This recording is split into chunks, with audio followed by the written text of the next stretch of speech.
Today we're creating an easy birthday sparkler animation in Procreate with built-in beautiful textures. The color palette for this project is free as always. Just tap on the link in the video description and you can download and install it. I'm going to start by creating a brand new canvas. I've listed my specs on screen, and let's begin. This week's tutorial is brought to you by Envato Elements, which is kind of like the Netflix of graphic design. They have tens of thousands of resources available to artists, including stock photos, presentation templates, audio tracks, logos, fonts, and my favorite, Procreate brushes. We're actually going to be using a set from their library for this week's tutorial, and they've generously offered every Tuesday subscribers with a 70% off coupon, which makes it less than $10 a month to try out. It's limited time though, so tap on the link in the video description to grab your coupon, and let's go download our brushes. Let's go pick up those brushes. So once you're logged into Envato Elements, just hit More over here, choose Add-ons, and then choose Brushes. And up here, I'm going to type in Canvas Texture, and it'll be this one right here. So I'm going to tap on that, and I'm going to download this and install it, and I'll meet you back in Procreate. Okay, I am back in Procreate, and we're going to create the base of our animation first. So we're going to create all of the artwork, and then we'll create the animation using that artwork in a new document. So I want to show you what this workflow looks like. First, we're going to set our background color. So come into your layers, tap on background color, and I'm going to choose the darkest purple on the bottom row. It's the first one.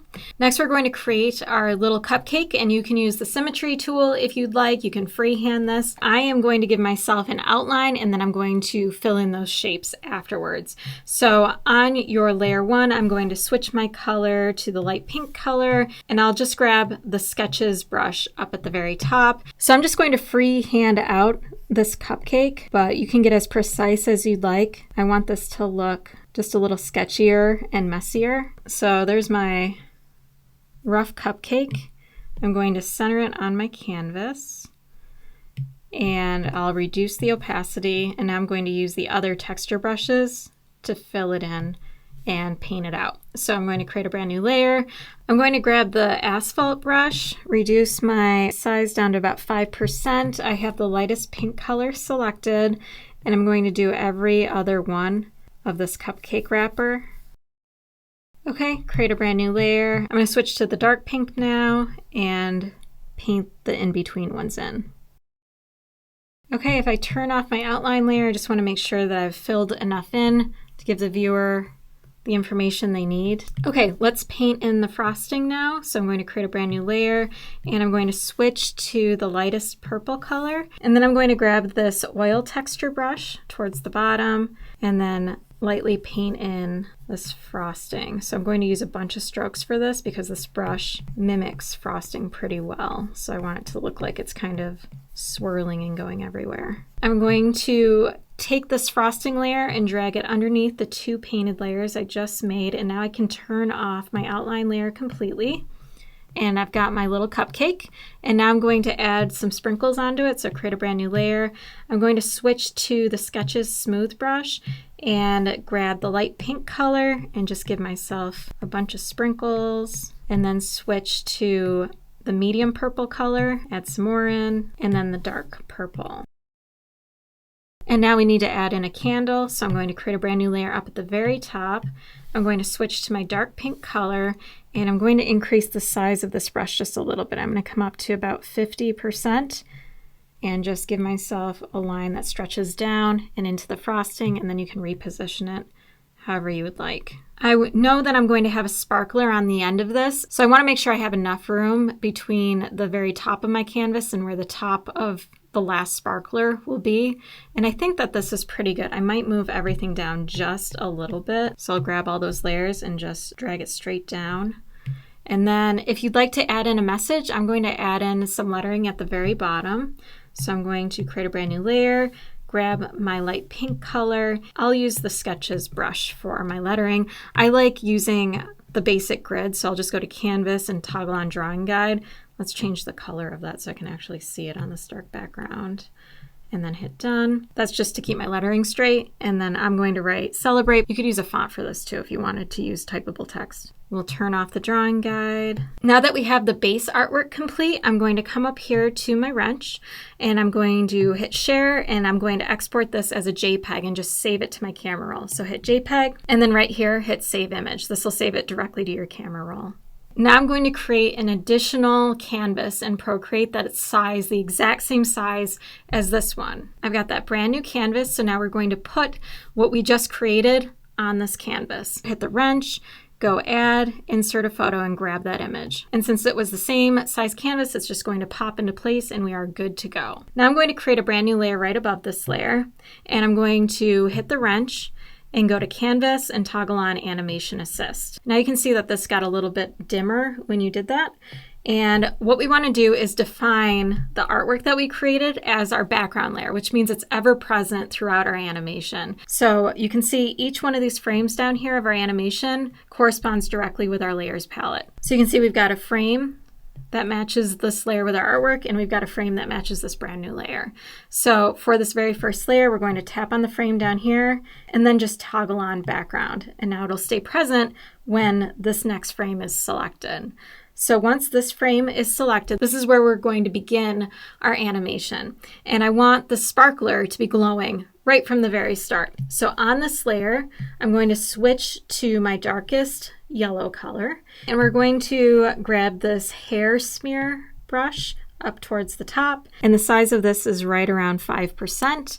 And what we're going to do is draw a little burst lines for the sparkler, and I'll draw in just a few extra around it, and then switch my color to the light yellow and do the same thing, only these ones are going to be a little bit longer. Next, I'm going to create a brand new layer right above it, and we're just going to alter our settings a little bit. So under settings, tap there. We're going to keep this as a looped animation. The frames per second, I'm going to use 12 for this, but you can do whatever you'd like. The higher the frame rate, the faster your animation will play. And then for onion skin frames, toggle this all the way down so it's just at 1. This will allow you to see like a ghost of your previous frame, so that you can draw your next frame on top of it and see everything. But if this has more than 1, then however many more than 1 you have, you're going to see all those layers and it can get really confusing. So I recommend keeping this at 1. And then the onion skin opacity is how dark this previous layer appears. This is too bright for me and I don't want to get confused with what I'm drawing compared to what I've already drawn. So I'm going to reduce this down so I can barely see it. I'm going to keep it at like 35%, and that feels good. Okay, so now we're on to our next frame. We're just going to draw the same thing we did before, but we're going to place our little bursts that are coming off of this just in slightly different positions, since when sparklers are sparkling, nothing stays static. That feels good. If you want to preview it, you can just hit play.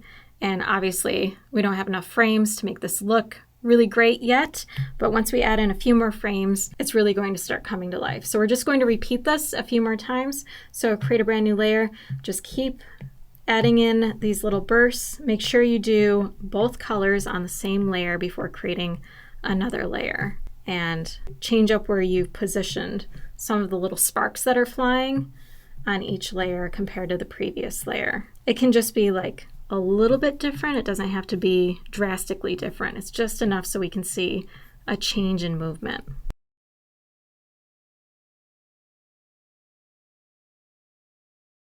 All right, I've just finished drawing out my sparklers and I ended up with 9 sparkler layers. I don't know why I stopped at 9 and didn't do 10, but we're gonna roll with this. So let's preview the animation now. So we're gonna hit play, and that's feeling pretty nice.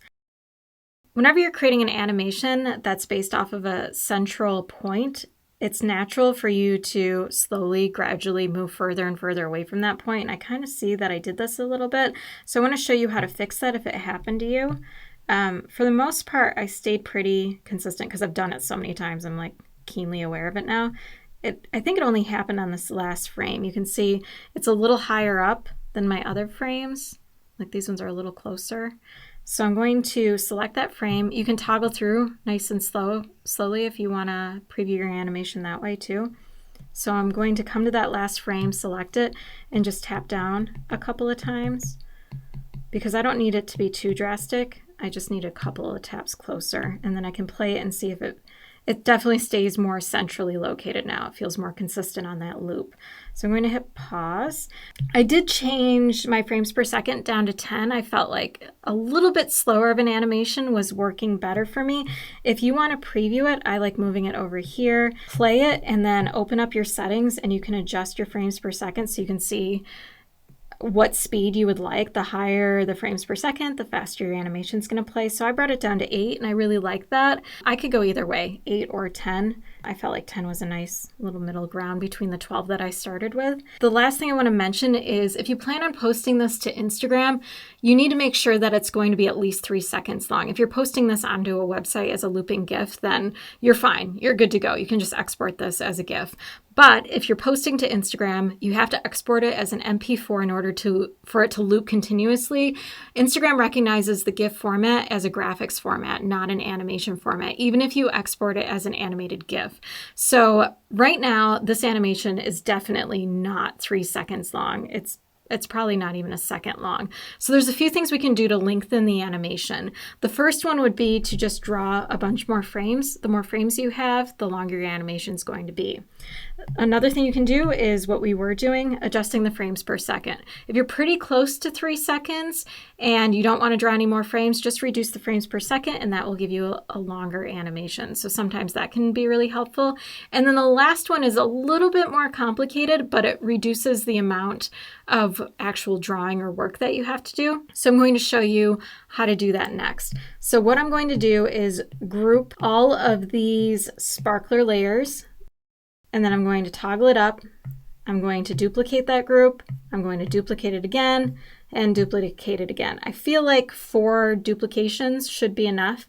And now we have to ungroup all of these. Unfortunately, this is the fastest way to do this currently in Procreate. So I'm going to turn off the visibility of the previous 3 groups, toggle down the original group. And in order to ungroup something in Procreate, I don't know why they haven't added this yet, where you could just tap on the group and ungroup it.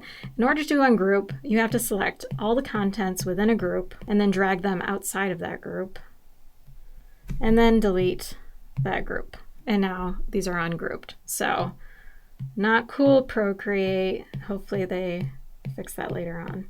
So I'm just going to do the same thing that I just did with these other groups that I made. So doing this is essentially creating your own loop with the same artwork.